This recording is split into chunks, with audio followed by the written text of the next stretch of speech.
இதுக்கு முன்னாடி இந்த சம்மை யார் பார்த்துருப்பீங்கன்னு எனக்கு தெரியல. எல்சிஎம் ஹெச்எஃப்ல ரொம்ப முக்கியமான கான்செப்ட்டுங்க. சார்பகா எண்களின் எல்சிஎம் கொடுத்துருவான், ஒரு எண் கொடுத்துட்டு மற்றொரு எண் கேட்பான். சரிங்களா, முதல்ல சார்பகா எண்கள் அப்படின்னா என்னென்னு நமக்கு தெரியணும். நமக்கு தெரியுங்களா, ப்ரைம் நம்பர்ஸ் பகா எண்கள் என்னென்னு தெரியும். 2, 3, 5, 7, 11 அப்படி போய்கிட்டே இருக்கும். ஏதாவது 2 நம்பர் எடுங்களேன், 2 ப்ரைம் நம்பர்ஸ். 2, 3ன்னு சொல்லி எடுக்கிறேன்னா 2 ப்ரைம் நம்பர் எடுத்திருக்கேன். இதோட ஹெச்சிஎஃப் 1 இருந்துச்சு அப்படின்னா அது சார்பகா எண், கோ ப்ரைம் நம்பர். சரிங்களா, செக் பண்ணிடலாமா?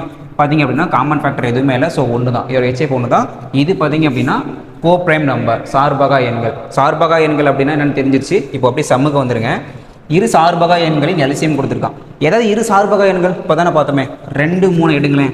அதோட எல்சிஎம் கண்டுபிடிங்க. என்ன வரும்? 2 போடுவீங்க, 1, 3 வரும். 3 போட்டிங்க அப்படின்னா 1, 1 தான் வரும். ஓகேங்களா, இந்த 2 நம்பரையும் மல்டிப்ளை பண்ணுங்கள். எல்சிஎம் என்ன வந்துச்சு? 6 வருதுங்களா? இந்த 2 நம்பரையும் மல்டிப்ளை பண்ணுங்கள். ஏபிங்கிற இந்த 2 நம்பர் மல்டிப்ளை பண்ணோம் அப்படின்னா இதுவும் என்ன தான் வருது? 6 தான் வருது. இப்போ என்ன மீனிங் அப்படின்னா, சார்பகா எண்களின் எல்சிஎம் எப்படி இருக்கும் அப்படின்னா அந்த இரு எண்களின் பெருக்கல் பலனுக்கு சமமாக இருக்கும். இதுதான் ஃபார்முலா. எப்படி வந்துச்சுன்னு தெரிஞ்சுது. அப்படியே சப்ஸ்டியூட் பண்ணுங்கள். எல்சிஎம் பார்த்தீங்க அப்படின்னா 6006. ஒரு எண் 66ங்க, மற்றொரு எண்ணை தான் கண்டுபிடிக்க சொல்லியிருக்காங்க. அதை அப்படியே இந்த சைடு கொண்டு வந்துடுங்க. 6006 divided by 66 equal to B.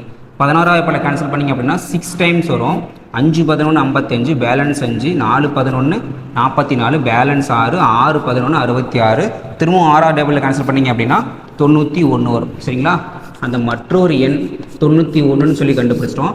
இதே மாதிரி உங்களுக்கு ஒரு சம் தரேன். இந்த ஃபார்முலா சப்ஸ்டியூட் பண்ணி ஆன்சர் என்ன வருதுன்னு கமெண்ட்டில் சொல்லுங்கள். மேலே பார்த்தீங்க அப்படின்னா உங்களுக்கு ஒரு கொஸ்டின் தெரியும். அந்த கொஸ்டினுக்கான பதில் என்னென்னு கமெண்ட்டில் சொல்லிவிட்டு இந்த மாதிரியான காம்படிட்டிவ் எக்ஸாம் கான்டெக்ட்டுக்கு என்ன மறக்காம ஃபாலோ பண்ணிவிடுங்க. தேங்க்யூ.